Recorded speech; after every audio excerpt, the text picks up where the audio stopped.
नमस्कार, बहुत स्वागत है आपका। आप देख रहे हैं सबसे बड़ा अखाड़ा। मैं हूं आपके साथ शिल्पा तोमर। भारत साधु संतों की भूमि रहा है, ये किसी से छिपा नहीं। यहाँ तुलसीदास से लेकर कबीरदास, कालिदास से लेकर सूरदास, मीरा से लेकर अहिल्या तक, विठल दास से लेकर रविदास तक तमाम संत हुए जिन्होंने भक्ति परंपरा को आगे बढ़ाया, शांति और प्रेम का संदेश दिया, समाज में व्याप्त बुराइयों का खात्मा किया। इन संतों की प्रासंगिकता आज के समय में भी बनी हुई है। तभी तो चुनावी मौसम आते ही राजनीतिक दलों को भी अब इन संतों की याद आने लगी और बुधवार को पूरा देश इसका गवाह बना। जहां संत रविदास जी की 645वीं जयंती के मौके पर क्या बीजेपी, क्या कांग्रेस, क्या आम आदमी पार्टी और क्या बीएसपी, सभी ने अपने आप को संत रविदास जी का अनुयायी दिखाने की कोशिश की। जहां एक तरफ पीएम नरेंद्र मोदी सुबह सुबह दिल्ली के करोल बाग में रविदास विश्राम धाम जा पहुंचे। यहां उन्होंने पहले संत रविदास जी के दर्शन किए, बाद में कीर्तन कर रहे श्रद्धालुओं के बीच बैठकर मंजीरा बजाया। तो वहीं वाराणसी में संत रविदास की जन्मस्थली गोवर्धनपुर स्थित रविदास मंदिर में भी सियासी जमघट देखने को मिला। सुबह सुबह पंजाब के मुख्यमंत्री चरणजीत सिंह चन्नी पहुंच गए। फिर उत्तर प्रदेश के मुख्यमंत्री योगी आदित्यनाथ, सीएम योगी के मंदिर से निकलते ही कांग्रेस नेता राहुल गांधी, प्रियंका गांधी वाड्रा भी वहां पहुंच गए। राहुल और प्रियंका मंदिर में तकरीबन 2 घंटे तक रहे। आम आदमी पार्टी कैसे पीछे रह जाती। आप सांसद संजय सिंह, आजाद समाजवादी पार्टी के मुखिया चंद्रशेखर ये भी मंदिर पहुंचे, मत्था टेकते नजर आए। अब आप सोच रहे होंगे कि संत रविदास जी की जयंती तो हर साल आती है, फिर आज ऐसा क्या हो गया कि अचानक देश की लगभग सभी बड़ी राजनीतिक हस्तियां संत रविदास के अलग अलग मंदिरों में जाकर मत्था टेक रही है। तो आपको बता दें, इसका सबसे बड़ा कारण है उत्तर प्रदेश और पंजाब चुनाव। यूं तो संत रविदास को हर वर्ग का व्यक्ति पूछता है, लेकिन वो दलित वर्ग से आते थे, इसीलिए आज भी उनके लाखों अनुयायी दलित वर्ग से है। राजनीतिक हस्तियां इन्हीं दलित वोटर्स को साधने की कोशिश कर रही हैं। यूपी हो या पंजाब, ये 2 ऐसे राज्य हैं जहां पर दलितों की आबादी अच्छी खासी तादाद में है। यूपी की कुल आबादी का 22% दलित है, तो वहीं पंजाब की कुल आबादी की 35% दलित जनसंख्या है। और बस इसी वोट बैंक को साधने के लिए कांग्रेस ने दलित समाज से आने वाले चरणजीत सिंह चन्नी को मुख्यमंत्री बनाकर अपना दांव खेल दिया। तो आप भी दलित को उप मुख्यमंत्री बनाने की बात कर रही है। कांग्रेस भले ही उत्तर प्रदेश में चुनाव लड़ रही हो, लेकिन फोकस कांग्रेस का पंजाब पर है और बीजेपी का फोकस उत्तर प्रदेश पर है। जबकि पंजाब में अकाली दल से गठबंधन टूटने और किसान आंदोलन से खोई साख को बचाने के लिए जद्दोजहद में भी बीजेपी जुटी हुई, क्योंकि बीजेपी को ये मालूम है बगैर पंजाब के दलित वोटर्स की संभव है ही नहीं। यही कारण है कि पीएम नरेंद्र मोदी खुद पंजाब की हर रैली में संत रविदास और उनकी जन्मस्थली वाराणसी का जिक्र करते नजर आते हैं। वैसे अब तक यही देखा गया है कि यूपी में दलित वोटर्स बीएसपी की ओर गया, लेकिन इस बार मायावती उतना मुखर नहीं दिखाई दे रही। इसलिए दलित वोटर्स भी कहीं ना कहीं असमंजस में हैं। दलित वोटर्स का साथ पाने के लिए सपा भी खूब कोशिशें कर रही है। सरकार बनने पर रविदास जयंती पर सरकारी छुट्टी देने का दावा कर रही है। ऐसे में बीजेपी भी दलित वोटर्स में अपनी पैठ को लेकर पूरी तरह से सतर्क दिखाई दे रही है, मैदान में उतरकर एक्टिव नजर आ रही है। आज की चर्चा इसी मुद्दे पर।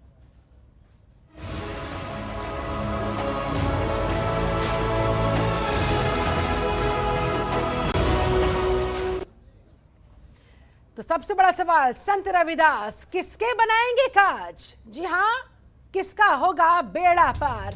संत रविदास जी का आशीर्वाद लेने के लिए तमाम बड़ी बड़ी हस्तियां उनके मंदिर में पहुंची नजर आई, मत्था टेकती नजर आई। ऐसे में किसके बनेंगे कामकाज? सबसे बड़ा सवाल। वाराणसी में जुटे दिग्गज, क्या है आखिरकार ये सियासी मतलब? संत बहाना, दलित वोटर्स पर निशाना। यूपी पंजाब की जंग, दलित वोट आखिरकार किसके साथ? संत की शरण में नेता, किसका बनेगा खेला? आज इन्हीं तमाम सवालों के हम जवाब खोजेंगे। हमारे साथ इस समय खास पैनल जुड़ चुका है। पैनल का मैं जल्दी से आपसे तारुफ करवा देती हूँ। हमारे साथ बीजेपी के राष्ट्रीय प्रवक्ता दिनेश सिंह जुड़ चुके हैं। बहुत स्वागत है सर आपका। थोड़ी ही देर में कांग्रेस नेता अनुज आत्रे भी हमारे साथ मौजूद रहेंगे। जितेंद्र सिंह बसपा नेता हमारे साथ जुड़ चुके हैं। बहुत स्वागत है जितेंद्र जी। अनुज कुमार मिश्रा, प्रदेश सचिव आम आदमी पार्टी के यूपी के, वो हमारे साथ जुड़ चुके हैं। बहुत स्वागत करती हूँ आपका। और वरिष्ठ पत्रकार डॉक्टर सुनील कौशिक भी हमारे साथ इस समय मौजूद हैं। आपका भी बहुत बहुत स्वागत। चर्चा की शुरुआत कौशिक साहब आप ही के साथ। संत रविदास किसके बनाएंगे कामकाज? किस पर होगा उनका असल आशीर्वाद? नहीं, देखो शिल्पा, ये समझना पड़ेगा कि ये चुनाव है। अभी तो सरकार बनने के 6 महीने की तुलनात्मक अध्ययन कीजिए, और सरकार जब जाने को होती है, जब इलेक्शन होता है, तब के 6 महीने का करिए। दोनों का तुलनात्मक अध्ययन करिए और कई चुनावों का करिए आप।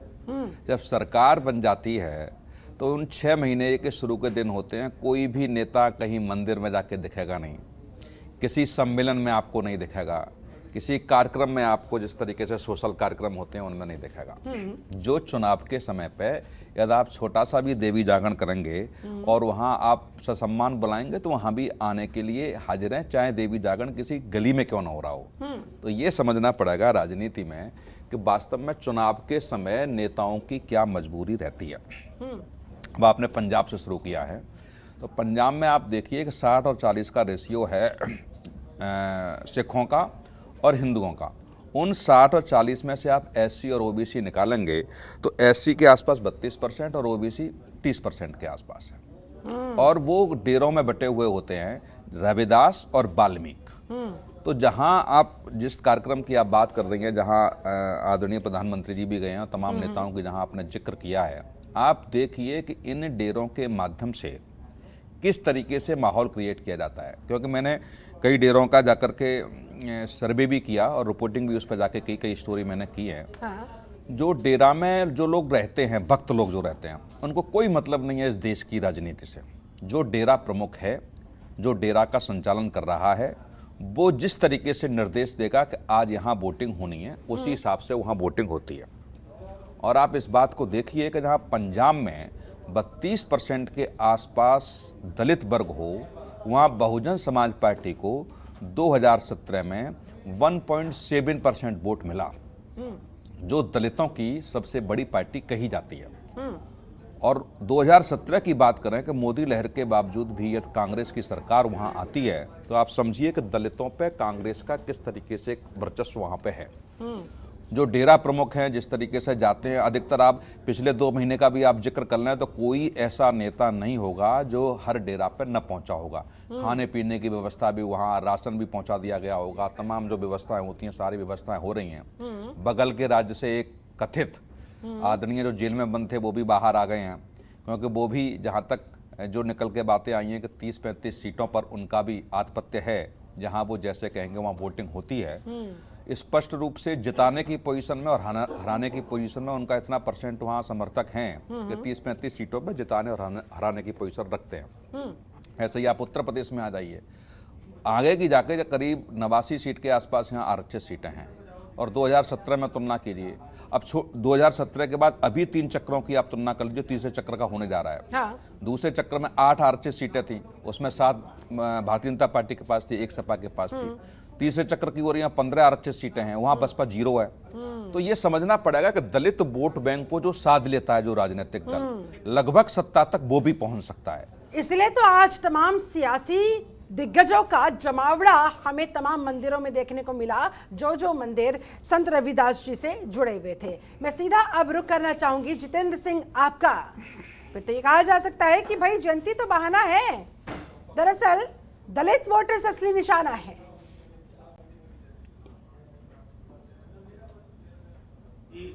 दलित और बैकवर्ड वोट पहले कांग्रेस ने चला था, अब बीजेपी चल रही है।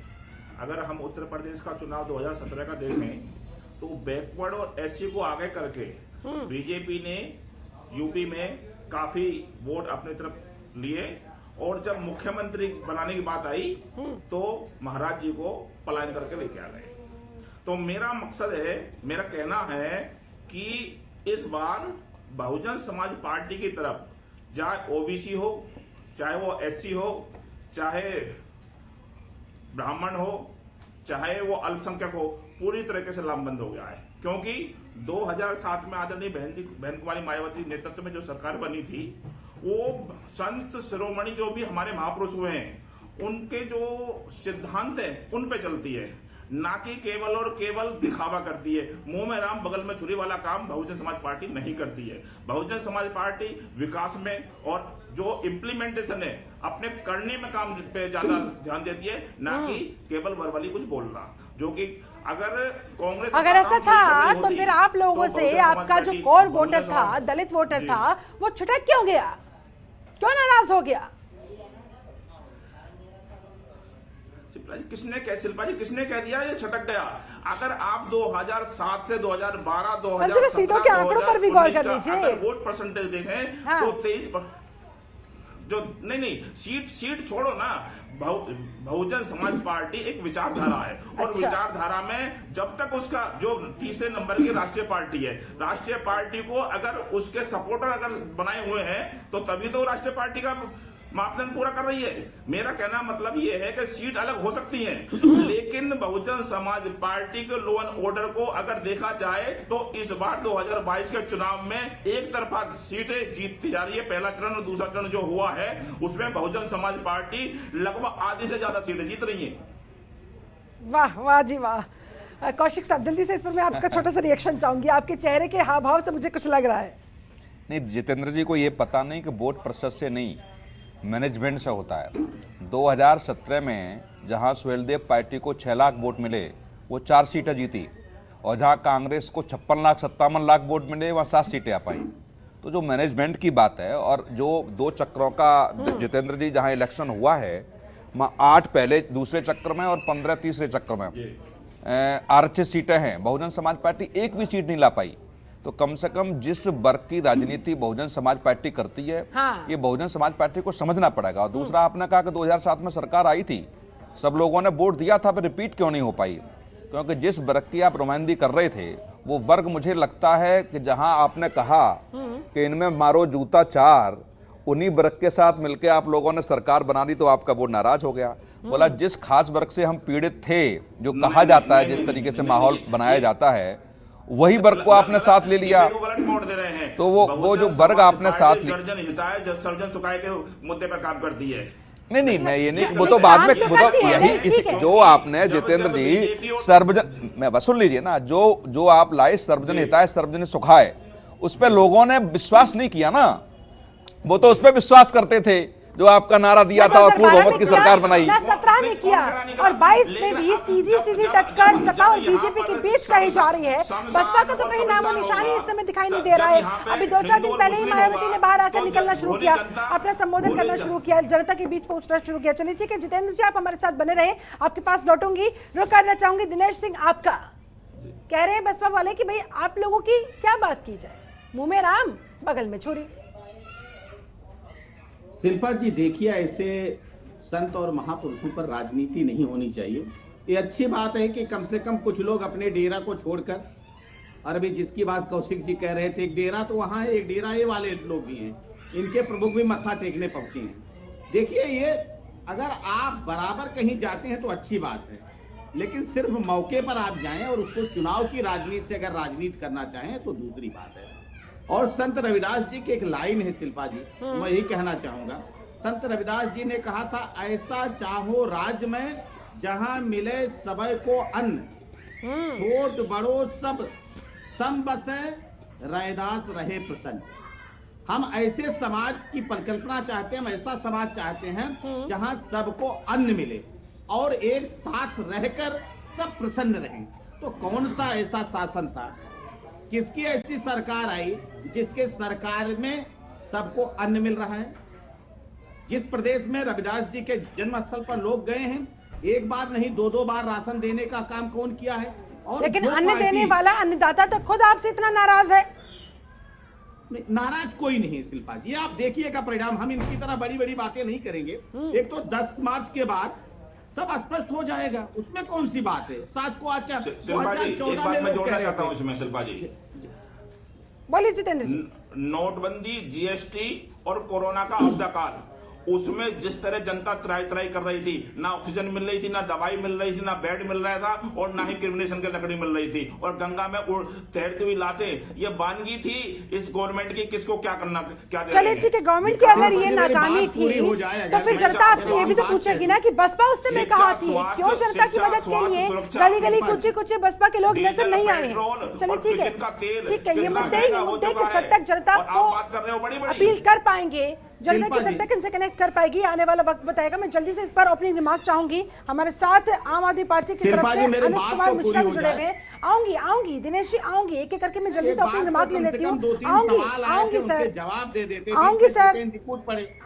अनुज कुमार मिश्रा, स्टूडियो में दलित वोटर्स पर हर दल इस समय जैसे गुड़ पर मक्खी चिपकती है उसी कोशिश में लगा हुआ है, लेकिन उनकी भलाई की, उनकी उन्नति की, उनके विकास की बात कोई नहीं करता है। सिर्फ वोट चाहिए, वोट मिल जाए, सत्ता हासिल हो जाए, उसके बाद भूल जाते हैं। आम आदमी पार्टी क्या कुछ अलग करके दिखाने वाली है? पंजाब में दलित वोटर्स की अच्छी खासी आबादी है, आप भी जानते हैं, मैं भी जानती हूं। ऐसे में आपको क्या लग रहा है, आम आदमी पार्टी कितने पानी में है वहां पर?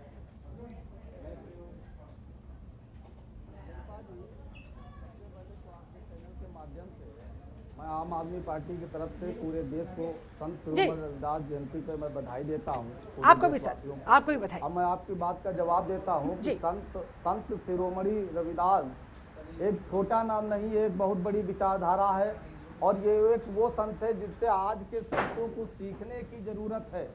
आज जो संतों के भेष में व्यापारी का काम कर रहे हैं, संत शिरोमणि रविदास इसी का विरोध करते रहे पूरे आजीवन। नहीं, कौन सा व्यापारी, जैसे कौन से व्यापारी हैं आपको ना जरा स्पष्ट कर दीजिए ना। नहीं, कौन से व्यापारी हैं जरा थोड़ा स्पष्ट करके चलिए। है ते के तन के पात और रविदास मनुष्य ना जुड़ सके जब तक जात न जात।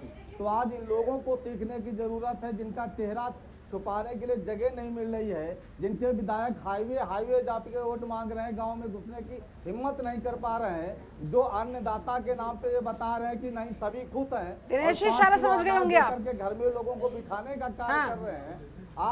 आज ये दलित वोटों के चक्कर में जो चक्कर लगा रहे हैं, मंदिर का, मस्जिद का, यही ध्रुवीकरण कर करके जो वोट लिए हैं, आज ये समर्थकता की बात ये क्या करेंगे? पहले ये अपने गिरेबान में झांकते इनको देखना चाहिए। जहाँ तक दलित वोटर की बात है, तो दलित वोटर आज की डेट में शिल्पा जी वो 2022 का दलित है, ये उस समय का दलित नहीं है। आज का दलित शिक्षित है, आज का दलित अपना हक मांगना जानता है, आज का दलित अपने अधिकार जानता है। आज का दलित वो दलित नहीं जिसको गुमराह करके आप वोट ले लेंगे। आज रविदास जयंती के मौके पर मैं कहना चाहता हूँ कि हमारे माननीय सुप्रीमो केजरीवाल जी ने दिल्ली में जो काम करके दिखाया है, उसी का नतीजा ये है कि आज पंजाब में हम सरकार बनाने जा रहे हैं, उत्तराखंड में हम सरकार बनाने के करीब होंगे और आने वाले समय में आपके समय के घर में क्या छिपा है ये आपको दिखाई देगा। जो लोग बड़ी बड़ी बातें कर रहे हैं उस समय इनको आप बिठाइएगा और मुझे भी आमंत्रित करिएगा। मैं आपके एक एक सवाल का जवाब दूंगा कि रविदास जयंती के मौके पर अनुज मिश्रा ने क्या कहा था। आम आदमी पार्टी करती है, राजनीति करना नहीं जानती। मेरे माननीय केजरीवाल जी ने क्या कहा कि मुझे राजनीति नहीं आती, मुझे काम करना आता है। नहीं, संत रविदास जी ने कहा था कि हर मोहल्ले में ठेके खुलवा देना, हर स्कूल कॉलेज के बगल में ठेके शराब के खुलवा देना, ये संत रविदास जी। और क्या यही आपका दिल्ली मॉडल है जिसे आप पंजाब में इम्प्लीमेंट करने की कोशिश कर रहे हैं? ठीक है, ठीक है, प्लीज वन बाय वन, ठीक है, आपका पॉइंट आ गया सर। यही संत रविदास जी ने कहा था ना, अरुण जी, यही कहा था संत रविदास जी ने। शर्म नहीं आती आपको इस तरह की बातें करते? माननीय सिसोदिया भी उत्तर प्रदेश बस माननीय और सुप्रीमो एक आपके यहाँ भी पैदा हो गए हैं, एक अभी तक एक सुप्रीमो थे, दूसरे सुप्रीमो पैदा हो गए। शर्म नहीं आती आप जैसे लोगों को? सांसद संजय सिंह जी जब सब माननी आ गए हैं, वाह माननी करवा देते हो, वाह माननी मुक्त में आप करवा देते हो, वाह सुप्रीमो बात कह रहे हो, आप समर्थकता की बात कर रहे हो, आप दलितों की उद्धार की बात कर रहे हो, किस मुंह से आप ये बात कर रहे हो? शिल्पा जी मुझे थोड़ा सा समय दीजिए। ठीक है दिनेश जी, उसके ऊपर आप मुफ्त में लगवा आ रही हूँ प्लीज वन बाय वन। आम आदमी पार्टी के कई प्रत्याशियों के नामांकन प्रशासन द्वारा खारिज कर दिए गए, आप इसमें क्या कहेंगे? तो सुन लेते हैं ना सर अनुज जी, ठीक है, वन बाय वन। मैं दोनों से दरख्वास्त करती हूँ सर, आप दोनों एक साथ बोलेंगे तो ओवरलैप करेगी आप दोनों की आवाज, ना शब्द समझ में आएंगे ना आपकी बात समझ में आएगी। व्यापार कर रहे हो, व्यापार ठीक है, सत्ता को हासिल करना, ठीक है, व्यापार कर रहे हैं आप लोग और इसी के दम पर आप सत्ता को हासिल करने की कोशिश करते हैं, यही आपकी असलियत है। दिनेश जवाब।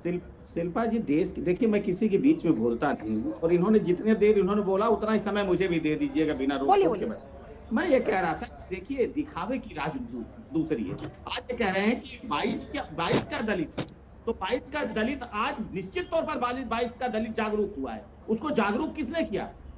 आज जो की बात आप कर रहे हैं, आज इस देश में लोगों को खुले से मुक्ति किसने दिलाई? किस सरकार ने दिलाई? आज सबको अनाज देने का काम कौन कर रहा है? सबको घरों में जल पहुंचाने का काम कौन कर रहा है? सबको आवास देने का काम कौन कर रहा है? इस देश में ऐसी भी पार्टियां रही हैं जो दलित की बात करती थी और दलित की जरा सुनिएगा, रुकिए एक मिनट, चुपचाप जरा सुनिए 2 मिनट, मैंने कहा था चुपचाप होकर सुनिएगा, अपने समय पे जवाब जरा सुन लीजिए ना। चले आए हरिश्चंद्र बनने, दुनिया आराम से सर, भाषा की मर्यादा का ध्यान रखें प्लीज, दोनों से दरख्वास्त करते हैं। दूसरी बात देखिए कि कौन दलित ही सहती है। अभी 1 साल पहले की बात है, कुंभ लगा था, याद होगा शिल्पा जी आपको, कौशिक जी भी बैठे, याद होगा। देश के प्रधानमंत्री किसका सम्मान किया, किसका पैर उन्होंने धुला? सफाई कर्मचारियों का। कहने के लिए आसान बात होती है, ये आपके व्यक्तित्व के साथ साथ आपके कृतित्व में झलकना चाहिए। बाकी की बात करके लोग दौलत की बेटी बन जाती हैं। लोग अंबेडकर के नाम पर राजनीति करते हैं, और अंबेडकर के लिए क्या किया? और क्या, और कौशिक साहब यही सबसे बड़ी विडंबना रही कि अंबेडकर के नाम पर, दलितों के नाम पर राजनीति तो खूब हुई, लेकिन उनकी उन्नति कभी नहीं हो सकी, क्योंकि शायद अगर हो जाती तो वो सवाल जवाब करने लग जाता, और ये राजनीतिक दल कभी चाहते नहीं थे। लेकिन 22 का दलित जिसकी बात हो रही है, कितना बदला और कितना जागरूक हुआ? कौशिक नहीं, देखो ये तो दलित इस प्रदेश का कितना बदला है और कितना जागरूक है, ये तो 3 चुनावों में आप देखिए ना, अलग अलग राजनीतिक दलों को पूर्ण बहुमत के साथ सत्ता में पहुंचाया, और जिस पार्टी ने दलितों की राजनीति शुरू की उनको पुनः सत्ता न देकर के ये बताया कि निश्चित तौर से आपने दलितों के लिए काम नहीं किया। दिक्कत ये नहीं है, दिक्कत ये है कि जो भी राजनीतिक दल जिस भरोसे के साथ जो वायदा करके जब सत्ता में पहुंचता है, तो कम से कम वो बातें तो उसको कहनी और करनी चाहिए। हाँ। मैंने इन 10 सालों में, आप पिछली बात छोड़ दीजिए कि आदरणीय बहन जी ने क्या आंदोलन किया क्या नहीं किया, लेकिन 10 साल में बहुजन समाज पार्टी विपक्ष में है, और इस प्रदेश में भारतीय जनता पार्टी की सरकार में और समाजवादी पार्टी की सरकार में कई दलितों के खिलाफ बड़े मामले इस प्रदेश से निकल के आए। एक भी मामले में मायावती जी ने जाकर के वहां घटना स्थल पर या उन गरीब दलितों से मिलने का प्रयास नहीं किया। न मैंने आज तक अपने जीवन में किसी भी धरने पर बैठे हुए मायावती जी को नहीं देखा। तो ये समझना पड़ेगा कि जो अब राजनीति वो नहीं है जो पहले वाली थी कि 4 अखबार या 3 अखबार हुआ करते थे, जो आपने लिख के भेज दिया वो छप गया, या 4 अखबार वालों को बिठा के बैठा दिया, जो कहना है वो कह दिया। अब तो सोशल मीडिया का जमाना है, हर बच्चे के हाथ में मोबाइल है। जितना आप कनेक्ट रहोगे अपने वोटर के साथ, उतना आपको सम्मान भी मिलेगा और वोटर आपको मजबूत भी करेगा। केवल वोट प्रतिशत से काम नहीं चलेगा, आप उनके दुख दर्द में जाइए, बैठिए, उठना पड़ेगा। और जब आप ये नहीं करेंगे तो मुझे लगता है कि वो वोटर आपको पुनः सत्ता में वापस कभी नहीं कर सकता। ये मुझे लगता है राजनीतिक दलों को समझना चाहिए। दूसरी बात, जिन आप वोटर्स की बात कर रहे हो, जिनकी आपने राजनीति की, क्या कभी आपने उनको खुल के अपने निर्णय लेने का अधिकार दिया जो उनका प्रतिनिधित्व उन विधानसभाओं से करते हैं, लोकसभाओं से करते हैं? आप देखिए, बहुजन समाज पार्टी की सरकार थी, वो चेहरे चाहे ओबीसी हो चाहे एससी हो, वो बहुजन समाज पार्टी छोड़ा उन्होंने और भाजपा के साथ आ गए। अब वो भाजपा के साथ भी छोड़ के चले गए। तो वो नुमाइंदगी जो लोग करते हैं, क्या वास्तव में वो जनता के भरोसे को जीत पाते हैं, या जनता उनको इस तरीके से बैठाने का काम करती है कि आप पुनः फिर सत्ता में वापस नहीं आ पाएंगे? ये भी राजनीतिक दलों को समझना पड़ेगा। दूसरी बात, कोई भी राजनीतिक दल हो, अब जनता सब समझती है ना कि चुनाव आ रहा है तो हमारे चौखट आप आ रहे हो। जब चुनाव नहीं आ रहा है तो हम चाहे कितना भी मिलने का प्रयास करें, चाहे हम कितने भी फोन करने के प्रयास करें, नेताजी है ही नहीं है, बहन जी मिलेंगी नहीं, आज मुख्यमंत्री जी बाहर हैं, बिजी हैं, ये सब दिखता है। आप मुख्यमंत्री आवास पे जाके देखो या लिस्ट देखो, कितने महीनों बाद नंबर आता है मिलने के लिए, और जो खासम खास होते हैं उनसे तत्काल बात होती है। तो जिन वोटर के साथ आज की स्थिति में चुनाव के समय पर हम उनके दरवाजे पे जाते हैं, मुझे लगता है सत्ता में बैठने के बाद कभी उनके साथ भोजन भी कर लिया जाए, उनके दुख दर्द भी सुन लिए जाए। वो मुझे लगता है एक स्टार्टिंग हुआ था, देखो जनता दरबार जो बहुजन समाज पार्टी की सरकार में शुरू हुआ, बहुत अच्छी पहल थी कि जनता दरबार हर जिले में लगेगा, अधिकारी तहसील लेवल के कार्यक्रम होंगे, तहसील पे भी सुना जाएगा। उसका क्या हुआ वो भी देख लिया कि शुरू में तो मुझे लगता है 6 महीने साल भर ठीक चला, वहां भी जो लोग थे, धमक वाले लोग थे, जो उत्पीड़न करने वाले लोग थे, उन्होंने भी उन जनता दरबारों में, उन तहसील दिवसों में अपने पैर जमा लिए। तो ये ऊपर तक बात पहुंचती है, क्योंकि शुरू में देखा कि जब जनता दरबार और तहसील दिवस बने तब मुख्यमंत्री तक कोई नहीं पहुंच पाता था, लखनऊ तक।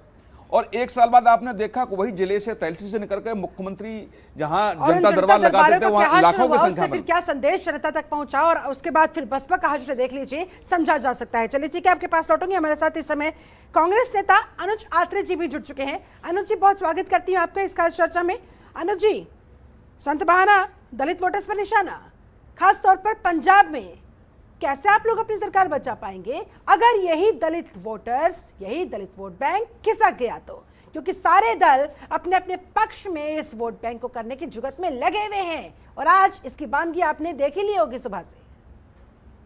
नहीं, देखिए, निश्चित तौर पे सुबह से सब लोग देख रहे हैं कि किस तरह से दलितों के नाम पर वोट बटोरने के लिए तरह तरह के प्रपंच किए जा रहे हैं। लेकिन कांग्रेस के विषय में इस देश की जनता, खासतौर से हमारा दलित समुदाय के भाई बहन ऐसा नहीं सोचते, क्योंकि उनको पता है लगातार जब जब दलितों के हितों की बात हुई है तो कांग्रेस में उनके लड़ाई लड़ेंगे। और जब तक सबसे ज्यादा जो दलितों का उत्पीड़न देश में किसी भी राज्य में हुआ है, जहां जहां भारतीय जनता पार्टी की सरकारें रही, सबसे ज्यादा उत्पीड़न, सबसे ज्यादा उनके साथ भेदभाव वो भारतीय जनता पार्टी की सरकारों ने किया, जिसका जीता जागता उदाहरण उत्तर प्रदेश की 2017 से लेकर 22 तक के बीच की जो सरकार है वो है। इस तरह से हमने देखा है कि कहीं जगह दलितों की बारात रोक दी गई, घोड़ी से उतार दिया गया, ये सब इनके राज में हुआ है। उनको क्या क्या किस तरह से भेदभाव, जो छुआछूत की जो एक जो प्रचलन कभी सुना करते थे हम लोग, वो उसको दोबारा से इन्होंने सजीव करने का प्रयास किया और कोशिश की। लेकिन कांग्रेस और उनके नेताओं ने, स्थानीय नेताओं के दबाव में आकर के, और ये भारतीय जनता पार्टी की जो है इनके नेता बैकफुट पे आए हैं, क्योंकि कांग्रेस हमेशा से गरीबों के साथ, दलितों के साथ, वंचितों के साथ खड़ी रही है, बिना किसी लाग लपेट के, बिना किसी राजनीतिक उसके स्वार्थ के।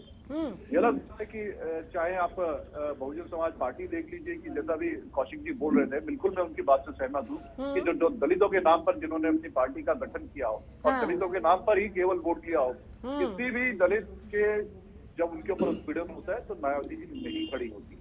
ठीक है, ये सबसे महत्वपूर्ण प्रश्न आज निकलकर सामने आ रहा है कि जिनके नाम पर एक पार्टी का गठन हुआ हो और उसी पार्टी से वही वोट बैंक, वही दलित वोटर्स इस कदर नाराज हो जाए, तो उसके पीछे तो मंथन जरूरी है ना। लेकिन लगता है कि मंथन हो नहीं रहा है, क्योंकि होता तो शायद नतीजों में उसका असर भी देखने को मिलता। जितेंद्र जी, ब्रेक पर जाने से पहले जिस सवाल का मैंने जिक्र किया था, जिस सवाल को अनुज आत्रे जी ने भी उठाया और अनुज मिश्रा जी ने भी उठाया और डॉक्टर सुनील कौशिक ने भी उठाया, कहीं ना कहीं बसपा जिसका गठन ही कहीं ना कहीं इस वोटर के इर्द गिर्द हुआ, इस वोट बैंक के उत्थान के लिए किया गया, इसके विकास के लिए किया गया, आज की तारीख में वही उससे इस हद तक नाराज। लेकिन आप इस बात को स्वीकार करने के लिए तैयार नहीं, क्या यही वजह है कि कमबैक नहीं कर पा रही हैं? न 12 में, न 17 में और 2022 में भी इस रेस में काफी पिछड़े हुए दिखाई दे रहे हैं। शिल्पा जी, ऐसा नहीं है। मैं आपको बताना चाहता हूँ, 1984 में बहुजन समाज पार्टी का गठन हुआ। बहुजन समाज पार्टी का गठन कांग्रेस और बीजेपी की विचारधारा के विपरीत गैर बराबरी और सामंतवादी व्यवस्था को खत्म करने के लिए जितनी जिसकी हिस्सेदारी उतनी उसकी भागीदारी के तहत हुआ। और बहुजन समाज पार्टी ने सर्वजन हिताय सर्वजन सुखाय के नाम पर जो काम किया है, 2007 से 2012 के विकास युक्त भय मुक्त जो शासन प्रशासन आदरणीय बहन कुमारी मायावती जी ने दिया, उसके बाद 12 से 17 और 17 से जो 22 दो चुनाव में बीजेपी ने और समाजवादी पार्टी ने जो प्रति व्यक्ति आए हैं, आज उत्तर प्रदेश की कहां है? पूरे पायदान के दूसरे नंबर पर, सबसे आखिरी नंबर पर है। रोजगार के नाम पर, अपराध के नाम पर, और सबसे बड़ी चीज है शिक्षा, स्वास्थ्य, सुरक्षा, बिजली, पानी और रसोई गैस और खाने का तेल इतना महंगा हो चुका है, और नौनिहाल बहन बेटी कोई सुरक्षित नहीं है।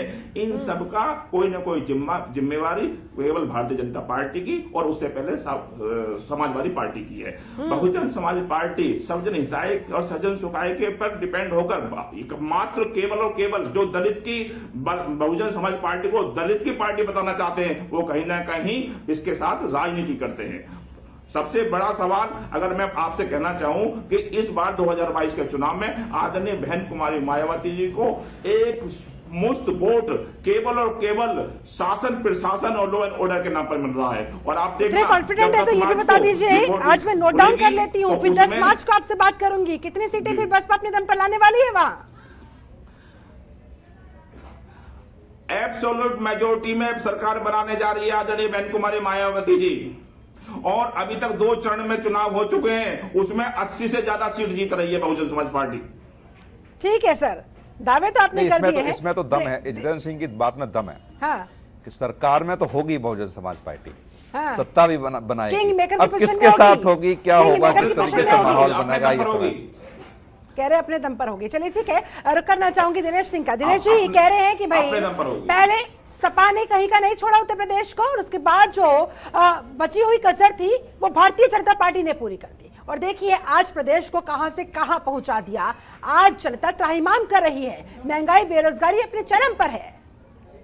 शिल्पा जी जो भी अभी बोल रहे थे, चाहे वो कांग्रेस के साथी हो, चाहे बीएसपी के साथी हो, चाहे दूसरे साथी, क्या ये उत्तर प्रदेश और हिंदुस्तान की जनता को मूर्ख समझते हैं कि उत्तर प्रदेश और हिंदुस्तान की जनता ऐसे ही लोगों को वोट कर देती है? हमारे 2 मेंबर थे ना, आज हम बहुमत की सरकार चला रहे हैं। 2014 में इनका क्या हश्र हुआ, 2017 में इनका क्या हश्र हुआ, 2019 में इनका क्या हश्र हुआ, और 2022 में इनका क्या हश्र होने जा रहा है, ये भी आप नोट कर लीजिए। अभी आप कह रहे तो नोट कर लीजिए। 2010 को देखिए लोग जब चुनाव होते हैं सब जीरो से करते हैं। जरा सुनिए ना, फिर आप एक एक करके कौन क्या बताया वो इम्पोर्टेंट नहीं है, इम्पोर्टेंट ये है कि सब जीरो से करते हैं। ठीक है, ये क्या तरीका है, ये क्या तरीका? बोलिए दिनेश जी, दिस इज दूसरी चीज ये जिसकी बात कर रहे थे, जरा बताइए ना, दलित के नाम पर लोग राजनीति शुरू किए, और दलित के नाम पर राजनीति करने वाले जब सत्ता नहीं तो बहन जी की वो बढ़ते पार्टी दिखती है क्या? नोटों की माला दिखती है क्या? वो समाजवादी पार्टी के नेताजी को बग्घी इंग्लैंड से जो आती थी वो दिखती है क्या? वो नृत्य मुंबई वाला दिखता है क्या?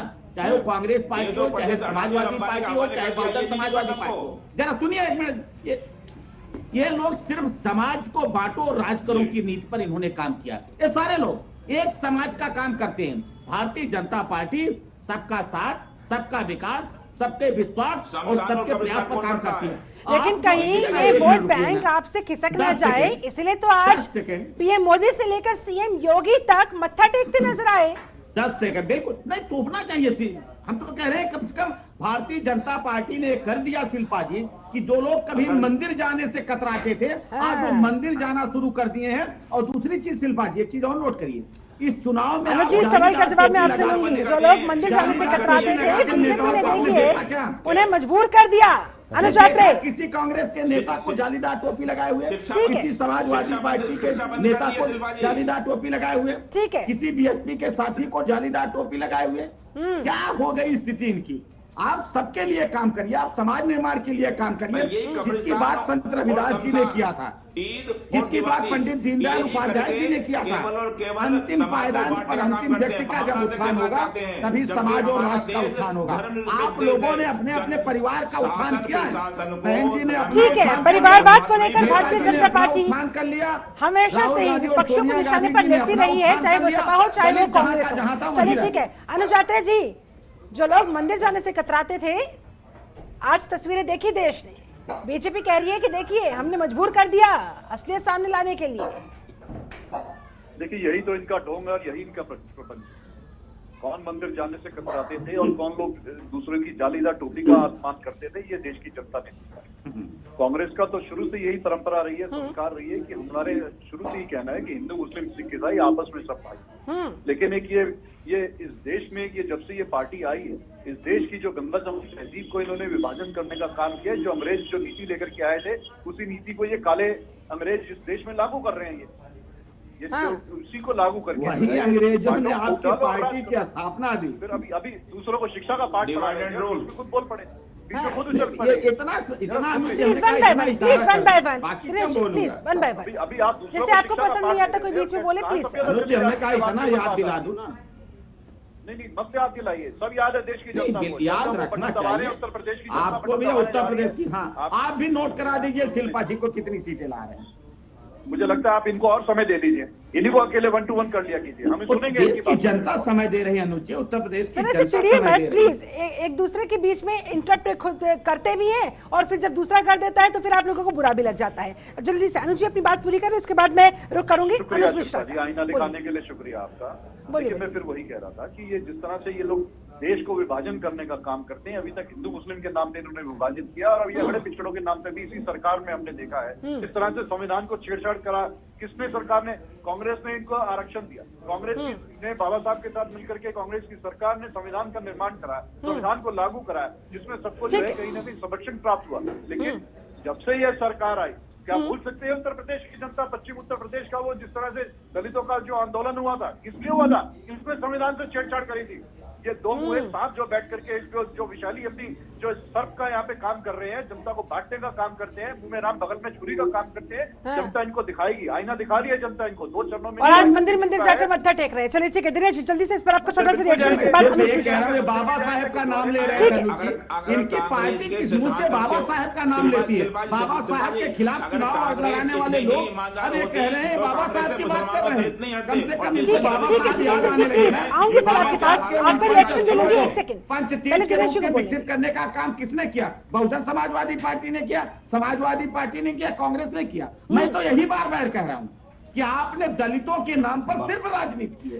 ठीक है जितेंद्र जी कुछ कहना चाह रहे हैं, कांग्रेस से सवाल पूछना चाह रहे हैं कि अगर कांग्रेस ने इतना ही लोगों का ख्याल किया होता, हितैषीपन दिखाया होता, तो फिर दलित तो छोड़िए, मुस्लिम वोट बैंक भी कांग्रेस से क्यों छिटकता है? चलिए ठीक है जितेंद्र जी जल्दी से बोलिए क्या बोलना चाह रहे थे। अनुज जी सुन लेते हैं, अनुज जी सुन लेते हैं, दूसरों की भी सुन लीजिए। Anuj ji please, I am requesting you. Double engine की सरकार ने करी, वो बहुत पछुआ। अच्छा ठीक है, डबल इंजन की सरकार पर तो निशाना साधेंगे, जरा कांग्रेस ने क्या किया था इन लोगों के साथ या अपने अपने वोट बैंक के साथ, उस पर भी जितेंद्र जी जो कहना चाह रहे सुन लेते हैं। अनुज जी सुनिए, Jitendra ji please 10 seconds you are having. जी जी जी जी जी जी जी बताएं शिल्पा जी, क्या कहना चाह रहे थे सर? आप कांग्रेस से सवाल पूछना चाह रहे थे, फिर मैंने इंटरप्ट किया था आपको। हाँ जी हाँ जी, मैं ये कह रहा था शिल्पा जी, अगर कांग्रेस अपने कार्यों में इतनी ईमानदार होती तो दलित और मुस्लिम कांग्रेस से छुटता क्यों? अगर जब से दलित और मुस्लिम कांग्रेस से हटा है, उत्तर प्रदेश में कांग्रेस की हालत क्या हो गई है? दयनीय हालत हो गई है। वो चुनाव लड़ दशकों का सूखा बना हुआ है कांग्रेस के लिए। जवाब जल्दी से इस पर अनुज यात्रा आपसे, जल्दी से अनुज यात्रा। मेरा सबको शांत करा दीजिए, समय कम है। हाँ बिल्कुल बिल्कुल, मैं यही दरख्वास्त करती हूँ, जो जवाब दे प्लीज बाकी लोगों से सुने ताकि समय जाया ना हो। बैकवर्ड को भारतीय जनता पार्टी, ठीक है जितेंद्र जी आपको सवाल आ गया है सर, अगर आप सवाल कर रहे हैं तो जवाब भी लेना सीखिए। अनुज मिश्रा आ रही हूँ सर आपके पास, जल्दी अनुज यात्रा। हाँ धन्यवाद। देखिए, कांग्रेस पार्टी हमेशा से लोकतंत्र में जनता के मैंडेट का सम्मान करती है। जनता ने हमारे को अर्श पे बिठाया तो वही जनता है। जब जनता हमारे कामों से सेटिस्फाई नहीं हुई या इन जैसे जो झूठे जुमलेदार पार्टियों के जो है बहकावे में आ गई, झूठी बातों में, लच्छेदार भाषणों में आ गई, जनता ने कांग्रेस के ऊपर विश्वास कम दिखा के इन पे विश्वास दिखाया, हमने उसका भी सम्मान किया। लेकिन जनता अब समझ चुकी है कि उनको क्या मिला। 3 दशकों से अगर उत्तर प्रदेश कांग्रेस में सत्ता नहीं है, 5 बार ये भारतीय जनता पार्टी की सरकार बनी, 4 बार बहन जी को मुख्यमंत्री बनाया, 5 बार समाजवादी पार्टी को मुख्यमंत्री बनाया, क्या हासिल हुआ? आत्रे साहब प्रदेश हो गया। जरा सुन लीजिए, बीच में मत बोलिए, अभी सुनेंगे हम आपकी बात। अनुज जी एक सवाल है, छोटा सा एक सवाल मेरा दिमाग में आ रहा है, प्लीज पूरे जवाब सुन लीजिए। सवाल आपके आ गए हैं, सवाल आपके नहीं, मैं सुनील कौशिक बोल रहा हूँ। अनुज जी एक सवाल था मेरा। कौशिक जी बताइए। जो आपने कहा कि जो हमने जो कुछ नहीं कर पाए, हमसे गलतियां हुई, हम सत्ता से बाहर हो गए और भाजपा आ गई। अब भाजपा से भी गलतियां हो रही हैं और आपसे भी गलती हो गई, तो अब जनता क्या करे, किसके पास जाए? फिर लौट के आपके पास आए या फिर बीजेपी को गलतियां माफ कर दे? लेकिन आम आदमी पार्टी बन रही है ना विकल्प इसके लिए। तो नहीं, आत्रे साहब बताएंगे इस पर। अब आपने प्रश्न सुना? ठीक है अनुज जी बोलिए। देखिए, जनता के पास जब विकल्प होता है, जनता तराजू में तोलती है कि किसने कितनी बड़ी गलती की। जो इंसान काम करेगा उससे कोई ना कोई छोटी मोटी गलतियां होंगी, लेकिन किसने बहुत बड़ा झूठ बोला, किसने बहुत बड़ा धोखा दिया, किसने जो कहा था 2 करोड़ रोजगार हर साल देंगे, 14 करोड़ नौकरियां देंगे 5 सालों में, 7 सालों में, और देने के बजाय 12 करोड़ बेरोजगार पैदा कर दिए। जिसके राज में सबसे ज्यादा गरीबी बढ़ी।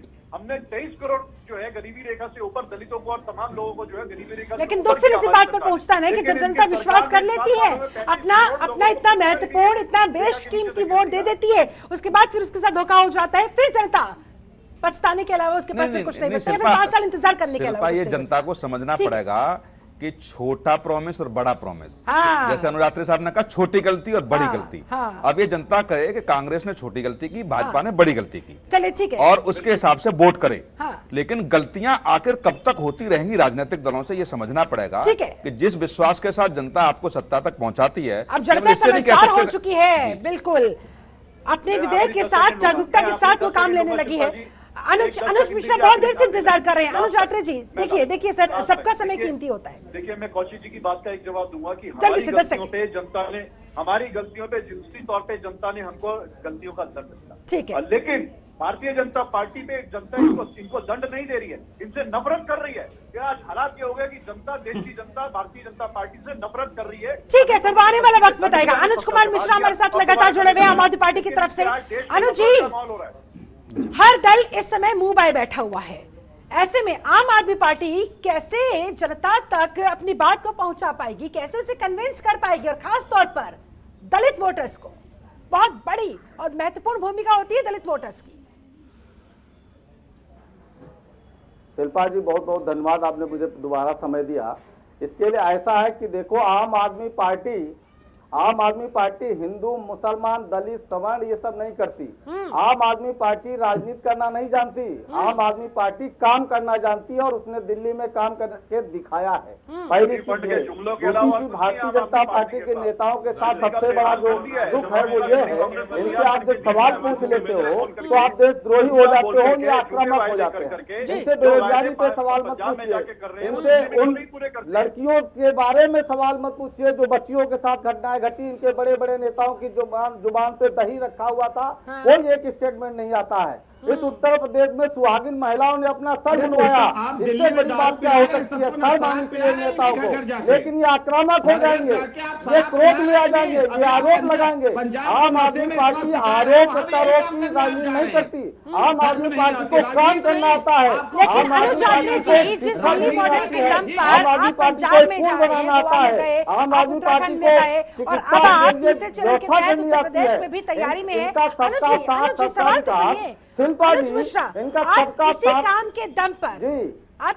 के दम पर किस हद तक कॉन्फिडेंट है, और आप इस सियासी टक्कर में, खासतौर पर उत्तर प्रदेश में, अपने आप को कहां पाते हैं? क्योंकि सीधी लड़ाई, सीधी टक्कर तो यहाँ पर सपा और बीजेपी के बीच बताई जा रही है। कहां स्टैंड करती है आप? एक जो है सोशल मीडिया में और सबसे कम समय अनुज मिश्रा को बोला है, सबसे कम समय अनुज मिश्रा को मिला है, मुझे उन्हें सुनने दीजिए। दिल्ली में चुनाव लड़ रहे थे तब ये लोग कह रहे थे हवा हवाई है। शिल्पा जी, जब हम दिल्ली में चुनाव लड़ रहे थे तब ये कहते थे हवा हवाई है, और हमने लगातार 3 बार मुख्यमंत्री मेरी पार्टी का है ना। मैंने दिल्ली में जो काम किया, आज उत्तर प्रदेश के घरों से जो लोग भी दिल्ली में निवास करते हैं उनसे आप पूछिए कि दिल्ली में काम हुआ है या नहीं हुआ है। और इसमें सबका साथ बहते हुए इनके कोरोना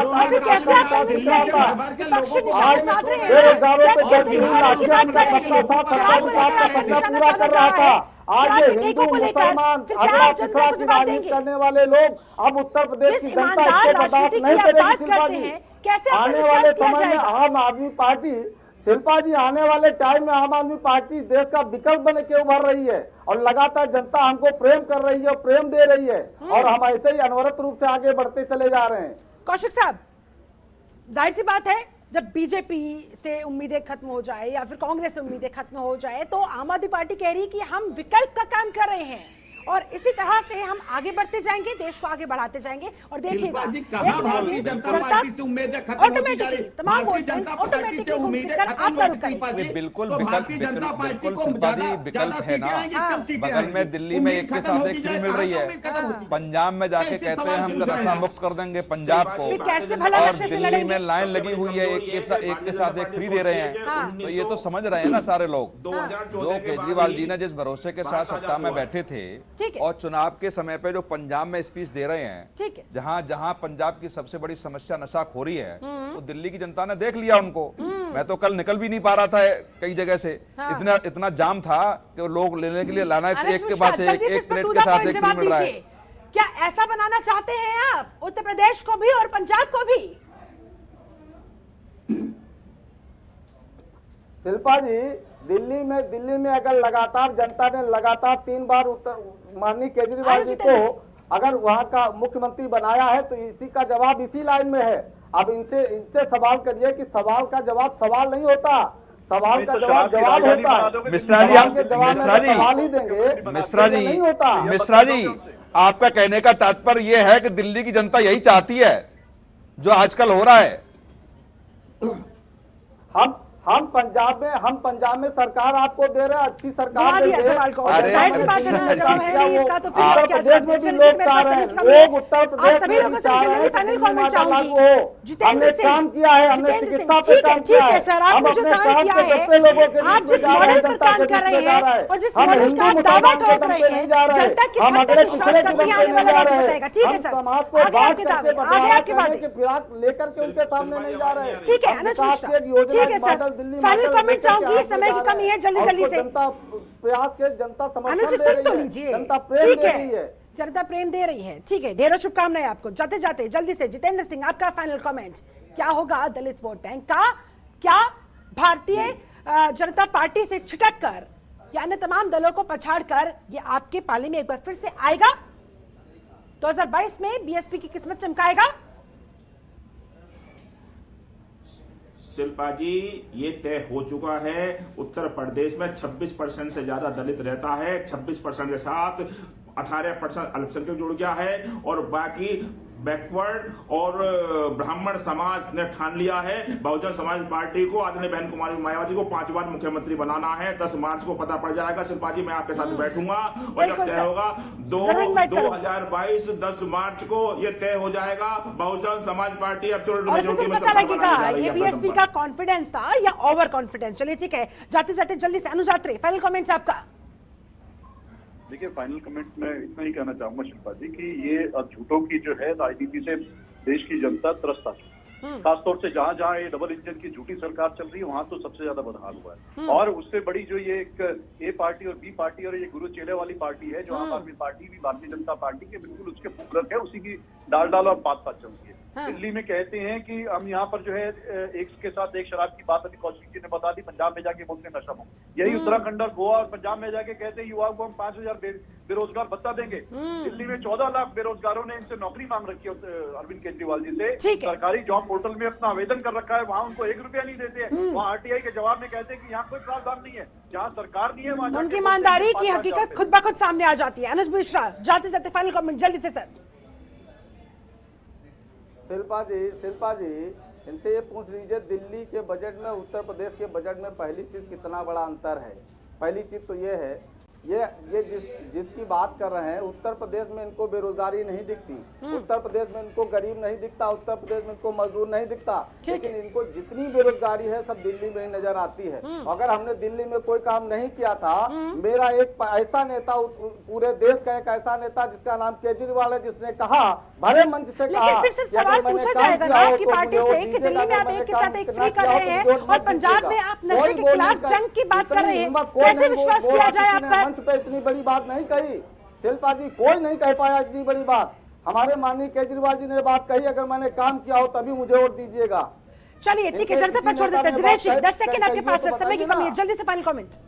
देखिए, जब केजरीवाल माननीय केजरीवाल हो गए, तभी आप समझ लीजिए कि दिल्ली की स्थिति क्या हो गई। यही कांग्रेस पार्टी और आम आदमी पार्टी अभी आपस में तू मैं कर रही थी। जब चुनाव हुआ तो कांग्रेस पार्टी दौड़ के कही थी कि अगर जरूरत पड़ेगी तो हम समर्थन देंगे। जरूरत नहीं पड़ी केजरीवाल जी को, लेकिन समर्थन की बात कर रहे थे।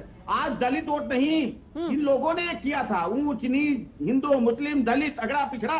भारतीय जनता पार्टी तो सबका साथ सबके विकास की बात कर रही है और आईना दिखाने की बात नहीं।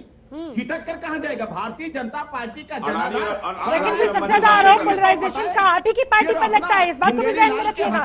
डॉक्टर सुनील कौशिक, जाते जाते 10 सेकंड से आपके पास फाइनल कमेंट। ईवीएम पर लगाएंगे, किसका भला करेगा दलित वोट पे, क्योंकि बहुत इंपॉर्टेंट रोल है दलितों का। ठीक है, कौशिक साहब। नहीं, मैं तो देखो, दलित वोट उत्तर प्रदेश का हो या पंजाब का हो, ठीक है, या देश के किसी भी राज्य का हो, हाँ, बड़ा समझदार हो गया है। हाँ, और राजनीतिक दलों को देखा है उसने कि किस राजनीतिक दल ने उसके साथ क्या व्यवहार किया है, कितना उत्थान किया है।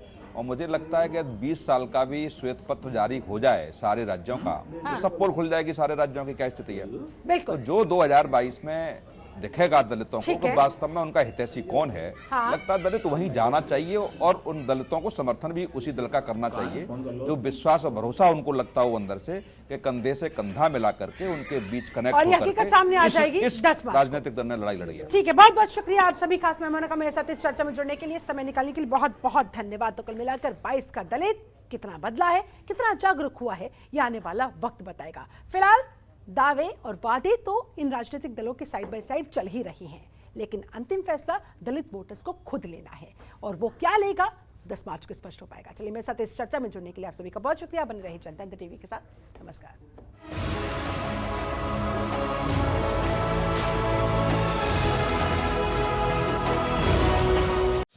खबरों के निष्पक्ष विश्लेषण के लिए सब्सक्राइब करें Janatantra TV and press the bell icon. Never miss any update.